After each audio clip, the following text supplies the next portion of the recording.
Right, ఇప్పుడు super exclusive news చూస్తున్నాం. SIT విచారణ అనంతరం మాజీ ఎంపీ విజయసాయిరెడ్డి కీలక వ్యాఖ్యలు చేశారు. లిక్కర్కి సంబంధించి 2 సమావేశాలు జరిగింది వాస్తవమేనన్నారు. హైదరాబాద్, విజయవాడలోని తన ఇళ్లలోనే సమావేశమయ్యారని చెప్పారు. 3 కంపెనీలకు రాజ్ కసిరెడ్డి లీజుకు తీసుకున్నారని ప్రశ్నించారని, కొత్త బ్రాండ్ల తయారీపై అడిగితే కసిరెడ్డికే తెలుసని చెప్పానని విజయసాయిరెడ్డి చెప్పారు. మిథున్ రెడ్డి పాత్ర గురించి తనకు తెలియదని ఆయన్నే అడగాలని అన్నారు. రాజ్ కసిరెడ్డిది క్రిమినల్ మైండ్ సెట్ అని విజయసాయిరెడ్డి చెప్పారు.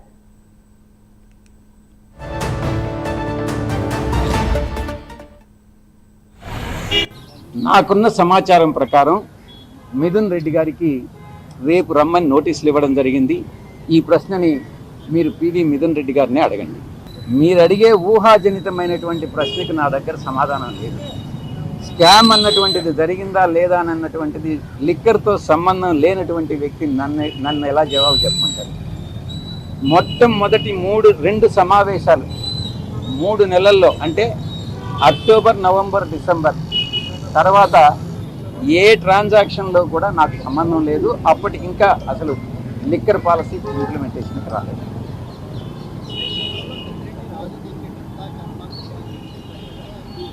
అప్పుడు ఆ రోజు చెప్పాను, ఈ రోజు చెప్తున్నాను.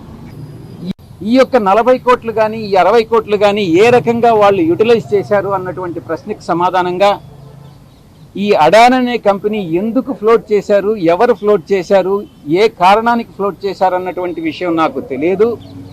ఇది రాజ్ కసిరెడ్డికి సంబంధించినటువంటి, నేను లోన్ మాత్రం ఇప్పించాను. ఆ కంపెనీలు ఏ రకంగా ఈ ఫండ్స్ను యూటిలైజ్ చేసుకున్నాయి, ఏ రకంగా దాన్ని రీఫండ్ ఇచ్చారు అన్నటువంటి విషయం రాజ్ కసిరెడ్డి మాత్రమే చెప్పగలడు. నేను సమాధానం చెప్పలేనటువంటి ప్రశ్న అన్నటువంటి దాన్ని నేను వివరంగా చెప్పడం జరిగింది సిట్ అధికారులకి. ఇక ఇంటర్ స్టేట్ అంటే ఒరిస్సాలో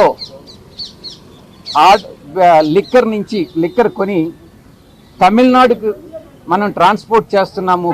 ఒరిస్సాలో సెల్లరు, తమిళనాడులో బయ్యరు ఉన్న రీతిగా ఒక ఏదైనా ట్రాన్సాక్షన్స్ ఆంధ్రాలో ఎంటర్ అయిన తర్వాత ఆ యొక్క సరుకుని డైవర్ట్ చేసి ఆ ఏదైతే డిఫరెన్స్ ఉంటుందో డ్యూటీలో అది సేవ్ చేసుకొని ఈ రకంగా ఏదైనా సేల్స్ డ్యూటీ లేకుండా పెట్టినటువంటి ఏదైనా సేల్స్ ఉన్నాయా అన్నటువంటి విషయానికి నేను ఏ రోజు కూడా లిక్కర్ సేల్స్ విషయంలో కానీ లిక్కర్ విషయంలో కానీ 3 నెలల మొట్టమొదటి 3 నెలల తర్వాత నేను జోక్యం చేసుకోలేదు అన్నటువంటి విషయాన్ని చాలా స్పష్టంగా చెప్పాను.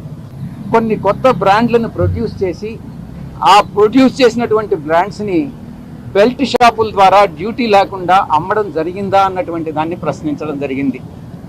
ఇది రాజ్ కసిరెడ్డి బదులివ్వాల్సినటువంటి అంశం. నాకు ఈ విషయంగా ఏమీ తెలియదు అన్నటువంటి విషయాన్ని చాలా స్పష్టం చేశాను.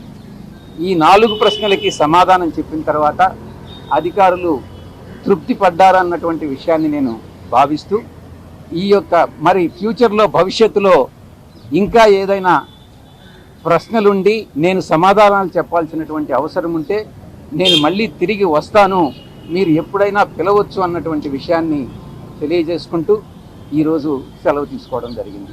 దీంట్లో మిథున్ రెడ్డి గారి పాత్ర ఉన్నట్లా లేనట్లా? నాకున్న సమాచారం ప్రకారం మిథున్ రెడ్డి గారికి రేపు రమ్మని నోటీసులు ఇవ్వడం జరిగింది.